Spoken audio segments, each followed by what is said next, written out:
Hello and welcome back, and today I'm going to be showing you my top 5 herbs that I grow in my garden. And I don't grow many herbs at the moment, but I'm going to show you the top 5 that I do grow. And if you'd like to, make sure you watch until the end, because I'm going to show you how you can take cuttings from basil and from rosemary, which means you can get more plants from the one plant that you buy from supermarkets. So the first herb that's my favourite is this, which is curly parsley. And this, we've had this for 2 years, and I know a lot of people, I'm not really good with herbs, but a lot of people, they sow parsley every year, and I didn't know you had to do this. And my parsley here, the curly parsley, we bought as a plant spring last year, and we've had it ever since actually. We grew it in a recycled milk bottle first, then we planted it into this trough here, and this trough is where most of my herbs are actually. But yeah, this parsley, and it's starting to go to flower, so we're taking the flowers off because the taste can apparently go quite horrible once it's flowered, so that's why we're taking them off. And I've also, in this bed, I've got lettuce and things still, but so just ignore all that. And this parsley, it grows so well. We've got loads and loads of harvests, and we harvest bunches of it just to put in our meals every now and then. And we've even helped a neighbour out who didn't have any parsley. We completely, because they needed a lot, we completely cut the plant clean just about to the ground, left a couple of leaves, and it's sprung back really well, and it's really quite big now. So my second favourite herb is lavender, and it's currently in flower, this one, and the smell, I'm not actually a big fan of the smell of lavender, and I don't really like it that much. And we don't use it in cooking all that much. We mainly just like the smell of it. And it's also a good sensory herb, so if you're setting up a sensory garden, it'd be good because when you brush past it, that smell comes up. I would say that lovely smell comes up, but I'm really not a very big fan of it at all, because I think it brings back memories of when I was little and I used to feel ill. But a lot of people do like it. And that's the thing with a lot of herbs, is it smells, and a lot of them feel quite cool as well. So maybe that's why you should start having it in your sensory garden if you've got one at home. And lavender also, it's really nice because the purple flowers, if you have it in a big patch, so maybe on a bank that's a slope or something, or you can also, a lot of people have used them in, say you've got a washing line or something. Some people make round beds underneath the washing line and fill it with scented herbs such as maybe rosemary and lavender, and this means that when your clothes dry they'll have a really pleasant smell. But to be honest, if I had a washing line I wouldn't have lavender underneath it. I'd just like to take this time out of the video to make sure you've gone down below, hit the subscribe button, as well as hit the little bell icon and clicked all on the notifications, and this means that you'll be notified every time I upload a video. The next herb is rosemary, and this is what I've got here. I've also got a younger rosemary plant here, which was actually grown from a cutting from this one, and I'm going to show you how you can take cuttings from rosemary. So I'm going to show you after how you can take cuttings from rosemary and basil also, and that's something I quite like with rosemary and basil, is how easy it is to take cuttings. And this means if you buy one from the shop, you can really get the most out of your money.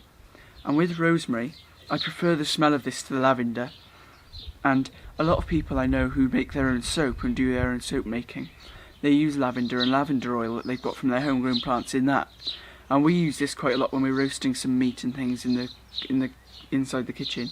We also use it when we made some focaccia bread as well once, and we have also made some pizza using it as well. And they're really easy to root with the cuttings. So I'm going to show you in a minute how you can do this. But lastly, I'm going to speak to you about my basil. So as I said, the next herb is basil, and you're currently in the greenhouse and I'm outside, so I'm sorry if any of the audio echoes or anything, because it's just started pouring with rain. So yeah, so this is basil that I grew from a cutting that we got from the supermarket, and it's quite good actually because basil roots really quickly. I like using basil in pasta, and I quite like the smell of it. I can rub my fingers and just smell it, and it's really nice. Something I'm also trying is I'm going to try and grow basil. I've planted some basil seeds, and that's another way you can grow it, is from seed. I've planted some basil seeds along the base of my tomatoes in their pots, and hopefully, apparently just like cooking, basil goes well with tomatoes. So you can also grow basil next to tomatoes, then you can pick them at the same time, ready to go in your pasta dishes or whatever you might be cooking. And apparently they work really well. And I found this out from Adam and Harries, and Adam and Harries is a really great Welsh and English YouTuber who's just started up, so make sure you go and check him out. So I planted this basil last Wednesday, so exactly a week ago today actually, and I'm sorry about Alfie barking, and I planted it then, and it's already rooting.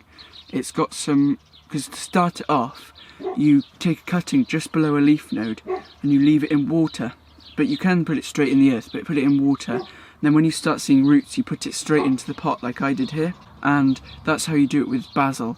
But now I want to show you exactly how you can do it with rosemary. So I'm going to show you now how you can take rosemary cuttings, and I would like to be over by my rosemary bush to be doing this, but unfortunately it's still raining. So I'm stood out here, or sat out here on a rock. I'm going to take 2 cuttings today. I've got these 2 sort of plastic long pots that I've got with some organic peat-free compost. It's important that it's peat-free. This is one of my cuttings. It's just a bit of young growth, and what I'm going to do is take some of the leaves off, as you can see, along the bottom, because where these leaves were is where the roots are eventually going to grow out of. So there, say about that. So most of it's off, and it's as simple as this really. You just get your pot and you push that in, compact it around it so that there's soil contact on that stick, and then keep it damp, that soil, not too wet but keep it damp, and then not long and you'll have roots in there. So let me just do the second one. So again, we're just taking the lower leaves off, and I'm also in a minute going to show you, how you can do basil straight into soil. So I'm just going to do it straight into the soil, because I haven't really got the time to wait around to do it from putting it in water. So once again, I think that's a better one actually. Just put it in the middle, and then we'll leave this in the greenhouse where it doesn't get too warm in my greenhouse, and we'll let that root. And now I'm going to go and get a basil cutting to show you. So as I said then, I've got another pot with peat-free compost in, and with some scissors then, I couldn't show you because I was just nipping into my kitchen then, sorry. But I got it from our kitchen windowsill. This plant was actually from a big supermarket in the UK first, and I took this cutting, and what I'm doing is you take off any big or bad leaves. So I've got only the young leaves left there now, because what happens is the bigger leaves, they can lose a lot of water through their stomata on the bottom. The stomata are the guard cells essentially of the plants. So what these do is they control what goes in and out of the cell, and what this means as well is they let the water in and out of the cell. So if they're letting a lot of water out, the bigger cells tend to have a lot more stomatas on them on the bottom, so they let a lot more water out, and that's why you need some younger leaves. Sorry, there was a bird then. So yeah, so I'm just simply putting it in. It's very similar to the rosemary actually, and make sure you keep this damp, because normally you root these in water first until they've got roots, and then you'd put them in compost. But I didn't have much time before this video to put them in water, so I've just cut them just then and done it in some soil. So hopefully this video has inspired you to grow your own herbs. And growing herbs is a great way of saving money, because they can be quite expensive from the shop. And you can even dry your own homegrown herbs, like you can buy dried herbs from the shop as well.